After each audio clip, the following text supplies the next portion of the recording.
met Dave here in Washington, D.C. Yeah. I was 19, he was 17. We were doing a gig at a club called Garvin's. And I remember Dave and I went to McDonald's between shows, and we talked about comedy and his future, what his future plans were gonna be. And I said, come to New York City. And after he graduated high school, he did. And he came to New York, and we worked at the same comedy club, the Boston Comedy Club. And, all right. I know it's a little confusing. It was a club in New York City called the Boston Comedy Club. Look, I don't come up with the names, cokeheads do. But in New York, Dave was immediately beloved by the stand-up comedy community. And I remember he got a part in the Mel Brooks movie, Robin Hood Men in Tights, and we were all like, Dave made it! Whoa. Who's the man? Who's the man? Go. He came back from LA, and he got right on stage to talk about his trip out west and how he finally went to Compton after hearing so much about it. And he was like stunned to see that people there had yards. All the lore of Compton, and people were like mowing their lawns. And of course they were, but there was just like something about that tiny little detail. And that's what he does. He lets himself be surprised by what he learns, and then he takes us with him as he, looks at it from every angle, angles that most of us don't even see. Isn't it weird how there's a disease that just starts in 1980 and it doesn't kill anybody but niggas, fags, and junkies? Isn't that a fucking amazing coincidence that this disease hates everybody that old white people hate? I think either God is white or the government hid that shit in disco balls. He's always thinking about stuff, he's examining everything, and he really, he gets in his own world. Now, this is when I knew I was in a bad neighborhood. You only see this in the worst neighborhoods. Remember, it's 3 o'clock in the morning. It's 3 o'clock in the morning. I look out the window. It was a fucking baby standing on a corner. And the baby didn't even look scared. He was just standing there.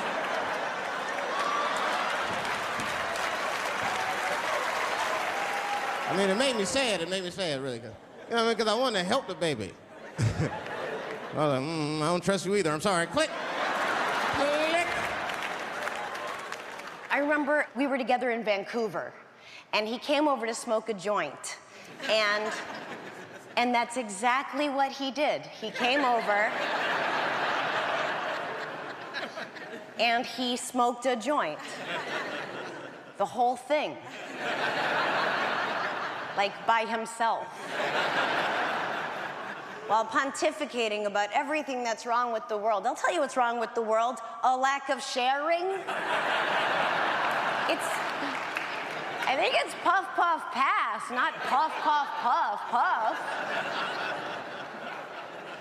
Dave, can you believe this? You're getting the freaking Mark Twain Prize.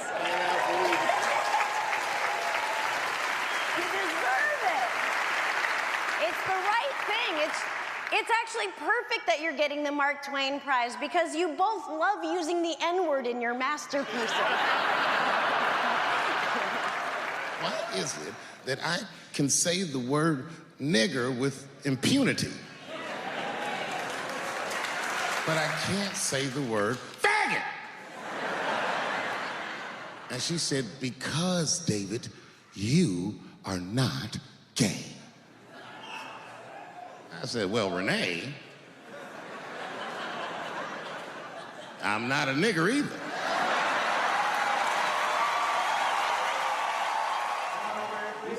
The fact that you're here is all I ever knew. I first became aware of Dave Chapelle right around before the first Nutty Professor, because I was supposed to play that role that he played. And then I kind of saw him, and I was like, hey, that guy, right, that kid would be funny playing that role. I try to be people, but now It's time for Reggie to karatecize your ass. Woo! Dave is so much smarter than everyone. Like, Dave is one of the most, maybe the most intellectual comedian ever. It took us 400 years to figure out as a people that white people's weakness the whole time was kneeling during their national anthem. That's a brittle spirit. That's right, nigga. On the Rockets, regular. Ah! Ah! What are you doing, nigga? Stand up! He stretched the art form and his impact on the culture. He is the voice of his generation, without question. Nobody's even close to him.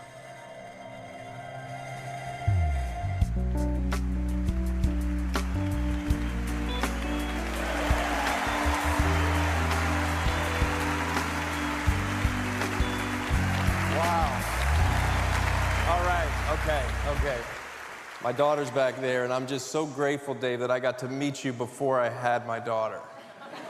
No, that's a good thing. Because you taught me how to be a better man. You teach me how to be a better man. And so I just realized it.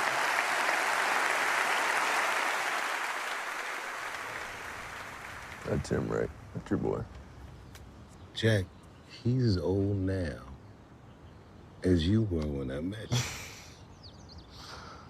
Saw you on YouTube, that video with the girl. Yeah. It made me happy, man. You look like you. You were just doing it, bro. I gotta say, I'm not kidding, probably the best scene I've ever done with another actor. Really.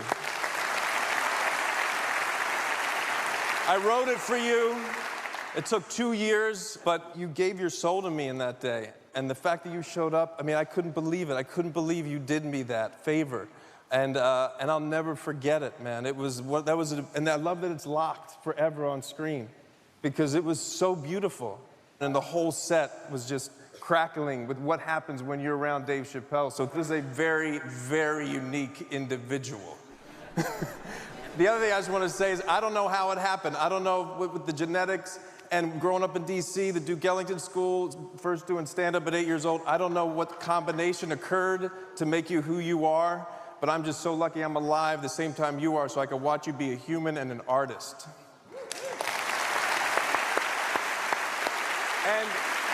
And we throw this term around, genius. And when I think about genius, you think like maybe aloof, socially unaware. You're even unique as a genius because you have a trait that it's empathy. You know, you treat everybody the same. That's my favorite thing about you. So thank you, my friend. I'm still mad about SNL. In the monologue, you did say, you know, you were at the White House. And it was a huge party. And everybody in there was black except for Bradley Cooper for some reason. And you saw a sea of faces. There was one white guy, and it was me. You're like, oh, Bradley Cooper's here. We went together, motherfucker. What are you talking about?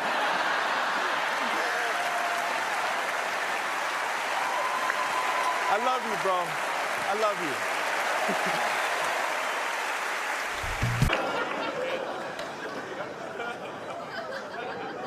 Everybody's mad at police now. I watched that. You see that shit on Netflix? The making a murderer, the Stephen Avery story. Yeah, well, if you haven't seen it, check it out. Stephen Avery is in more trouble than any white person in the history of the United States has ever been in. In a justice system designed for him to thrive, he's failed miserably twice. I can't even wrap my mind around it. If Making a Murderer was about a black dude, that shit would be called Duh. Of course everything can go wrong. Seems like he did it all right. The motherfucker even had $200,000 for his legal defense. That should get you off in Wisconsin. That's like OJ money. All he needed to get off that he didn't have was a single black juror. That's all it would have took. Because only a black dude in the United States can look at 11 other dudes and be like, I think the police did this shit.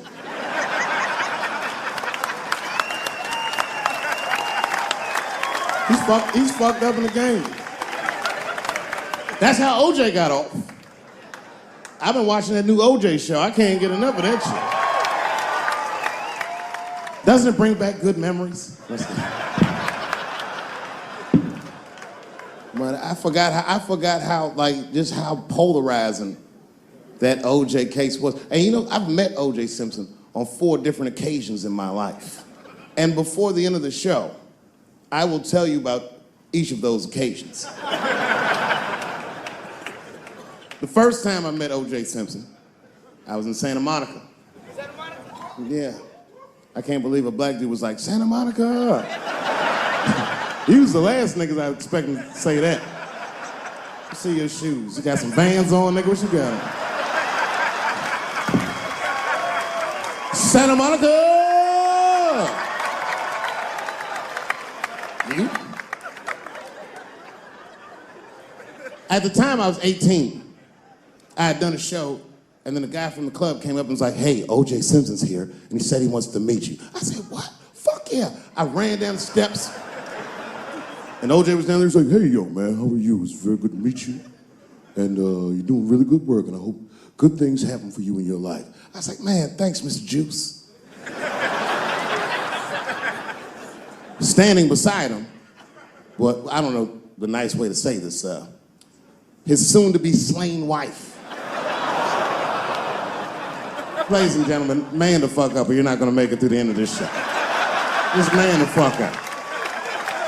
She's dead, you already know. We know what happened. We don't know who did it, but we know what happened.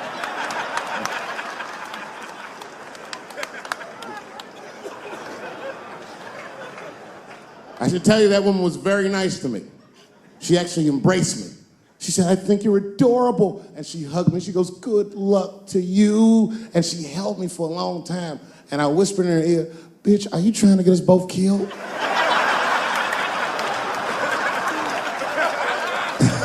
I was kidding, I didn't say that. But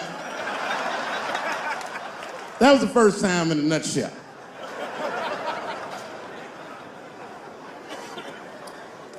It's good to see so many different people here from so many different ethnicities. Very diverse crowd. Looks like you thought Bernie Sanders was gonna come out in this motherfucker, but surprise, it's me. Yeah. Yeah, no, you know, I'm happy really to see black people come. You know, a lot of black people don't fuck with me like they used to. But there's a lot of reasons, there's a few reasons you don't see black people at my shows. One is because obviously black people have slower internet connections.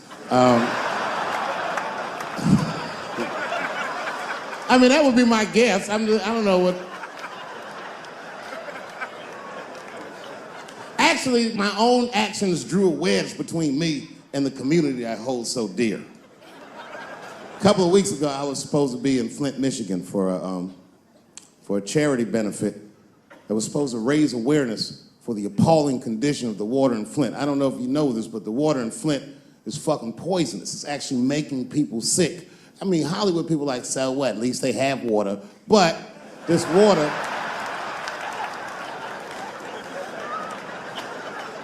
water's fucked up. So a lot of black celebrities flew into Flint, and they did a tremendous charity benefit, and I was on the schedule to appear.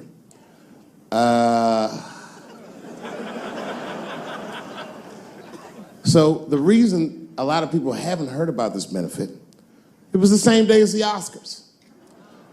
Right, I know. So I was on my way to the airport to go to Flint, and then Chris Rock calls me and is like, hey, Dave, I got a ticket for you for the Oscars. Can you make it? And I was like, sure, nigga, I'm on my way to the airport right now.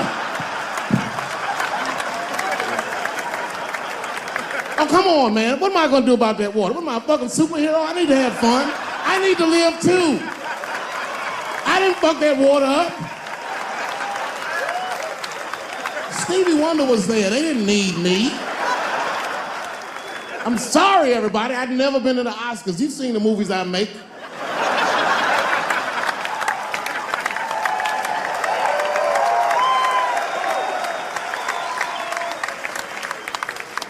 I was excited as fuck. I knew I was gonna get in some trouble because when I was walking in the red carpet, the black press came after me. Excuse me, brother. When you hear somebody call you brother too much, something terrible's about to happen. Excuse me, brother. And then I look back and the motherfucker had a tuxedo with the kente cloth tie. I said, uh-oh. He said, I just want to ask you a couple questions. I said, what publication are you with? He said, me, I'm with the Daily Bongo. I said, Daily Bongo? What the fuck? Who the fuck reads this? He said, listen, brother, I just want to ask you a quick question. You understand that this year, this is a boycott for the Oscars, so I'm just wondering what made you, of all people, cross the motherfucking picket line and be here tonight. I said, boycott?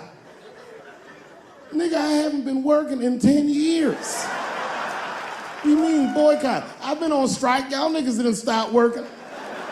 I had to watch fucking Key and Peele do my show every night.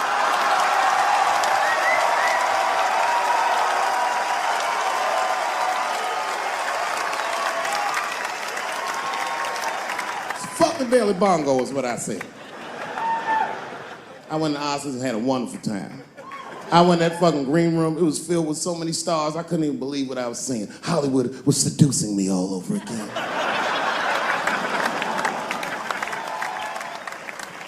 I was sitting back there, I'm smoking, drinking with the stars. And then 2 Hollywood movie producers came over right to me. Oh my God, Dave Chappelle, said the leader one. He was obviously gay. Some guys you can just tell. The other one seemed like a money guy, like maybe he was from Texas or some shit. But the gay one was definitely the leader, because he did all the talking. And then he hit me with, so David, do you have any movie ideas that you would like to pursue? The truth is, I don't.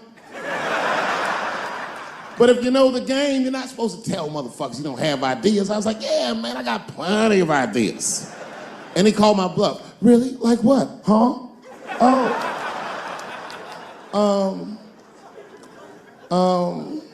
And then I just started making up shit that I thought maybe he'd like to see. I said, I have a superhero idea. He goes, really? I go, yeah, he's a gay superhero. He was like, really? What's it called? Huh? Oh, it's called Same Hero, New Boots. It's about a gay sous chef in San Francisco. He gets bit by a radioactive rat on his shift when he's taking out the trash. And is blessed with powers beyond his wildest dreams. Supersonic, gay kind of powers. And he starts saving everybody in San Francisco. But at first, he only saves gay people. Later, he saves everybody, and the whole city just falls in love with him. The only problem is, no one remembers him when he saves them. Well, I don't understand. Why wouldn't they remember him? I said, because, dummy, he's gay. He keeps changing his outfit. People come up, thanks for saving, mister. What's your name anyway? And he's like, same hero, new boots, and that motherfucker flies away.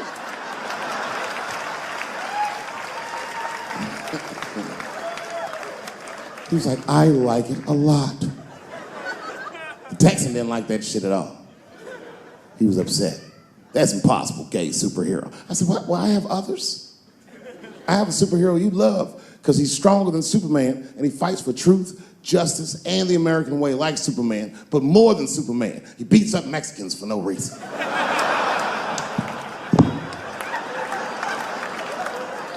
The Texan's like, you got my attention. I was like, man, this motherfucker is so strong, he can fly and do all this great shit. Only problem with this guy is he can't even activate his powers unless he touches a woman's vagina. Not a long touch, just a couple of pats.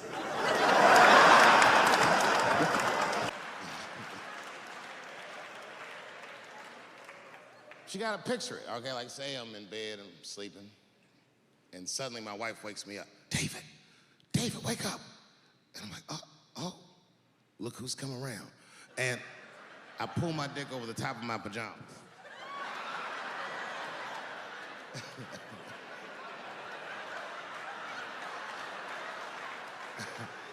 And she says, no, I hear something. I go, oh, this bitch. So I get up out of bed.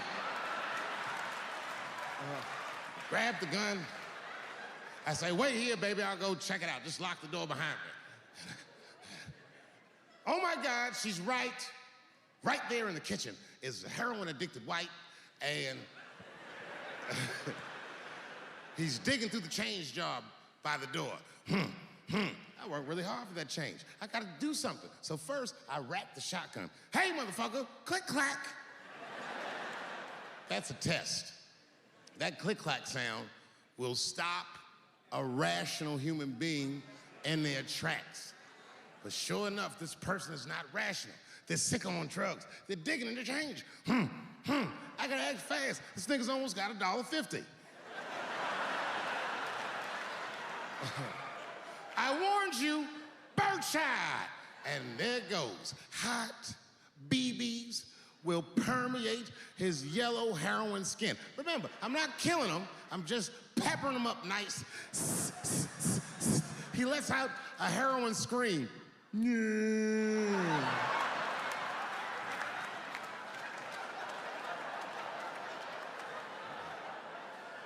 And that should be the end of it. But, uh-oh, I miscalculated. While he's on the ground screaming, I noticed that his teeth are horribly miscolored.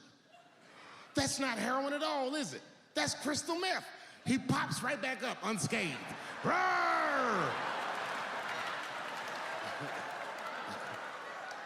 Time for the heavy stuff. Clack, clack, buckshot! And then if he got a friend with him, I got one more bird shot left, and I repeat the cycle. After that, nigga, it's slugs for everybody. And I'll be in a kitchen full of dying heroin addicts, saying stupid heroin last words. You shot me, bro. Oh, it hurts, man. It hurt. Their last words are always the dumbest words. Like, why is your dick out?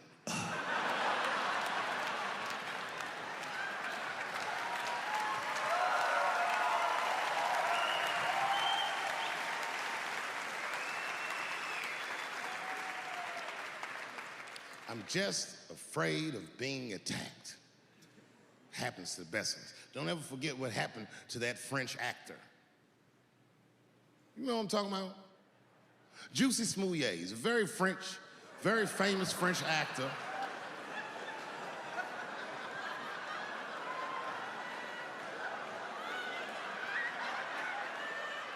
Y'all never heard of Juicy Smouillet?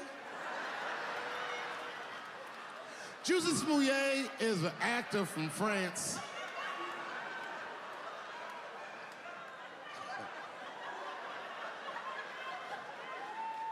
And he became famous on a show called Empire. One night, he was in Chicago late at night and was the victim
Black people never feel sorry for the police, but this time we even felt sorry for the police. Can you imagine if you was a police veteran taking this kid's police report? Okay, Mr. Smouye, please tell me what happened. All right, 2 a.m. You left the house at 2 a.m. It's minus 16 degrees. And, all right. You were walking. All right. And where were you going? Subway. Sandwiches?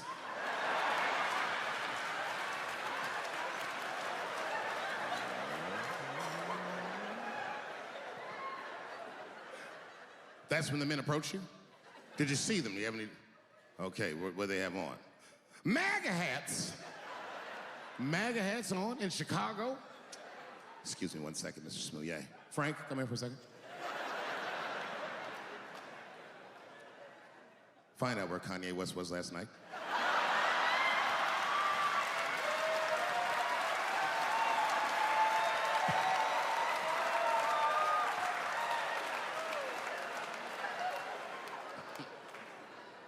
Such a fucking outrageous story. He said they put a rope around his neck. Has anyone here ever been to Chicago?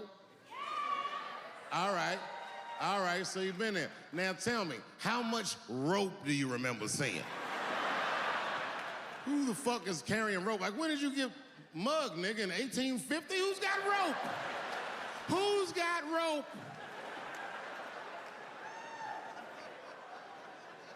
Man, that shit was awful. So, okay, I'm doing a show somewhere, and I'm on stage, and I was a little drunk, you know.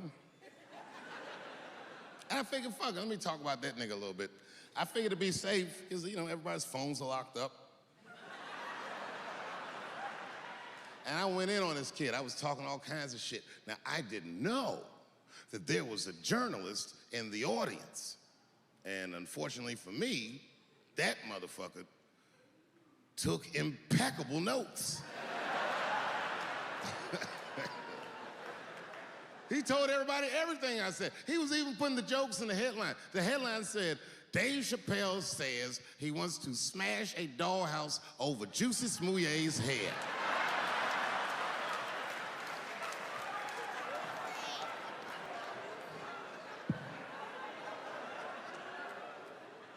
And I thought for sure when I read that headline, I said, well, that's it for me. I'm canceled. But lucky for me, that very same day, the Chicago police caught the motherfuckers that actually did it. And hilariously, they were both Nigerian. Not only were they not white, they were very, very black. They were Nigerian, which is the funniest shit. The whole story is funnier now. This is MAGA country, you faggot nigga. You faggot nigga.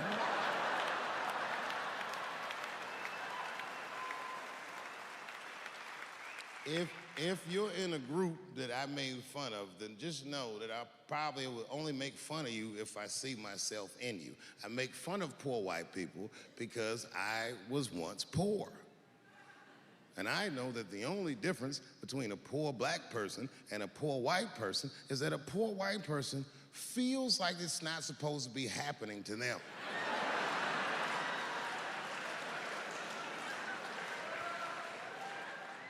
Everything else is the same. I know what it's like to have a cold house. I wasn't allowed to touch the thermostat growing up without asking my father. And it would be fucking freezing in the house. I'd be like, Dad, please, can I please just turn the heat up to like, I don't know, 32, nigga? It's really cold.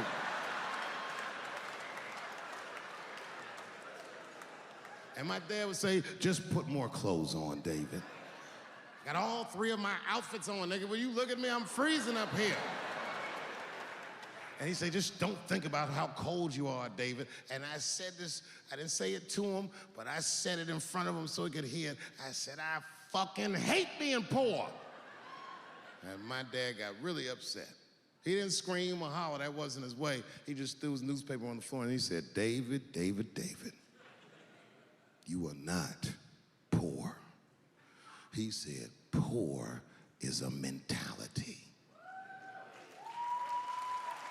He said it's a mentality that very few people ever recover from. Don't you forget it, son. You are broke.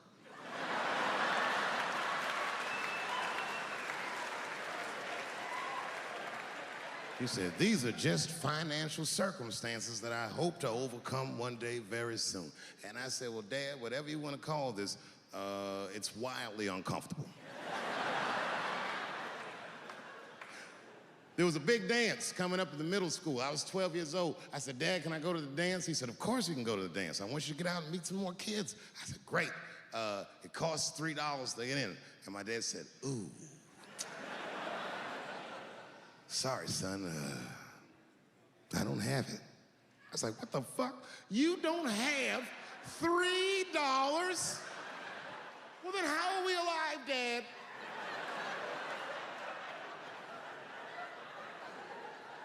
Wish I found some way out of this hell. I'd do anything to not be poor. I will show Michael Jackson my anus if I get a chance. I just gotta get out of this hell.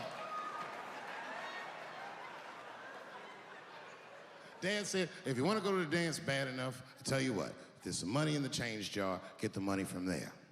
I was 12 years old, that's what I did. I showed up to the dance early. There's a long line of kids waiting behind me while I'm at the door trying to count out 300 pennies to get inside. I will never forget this shit as long as I fucking live.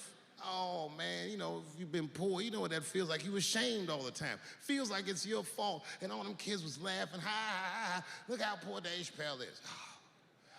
Like when I think back at it, that's really the only time in my life that I ever thought to myself, I should kill everybody at school.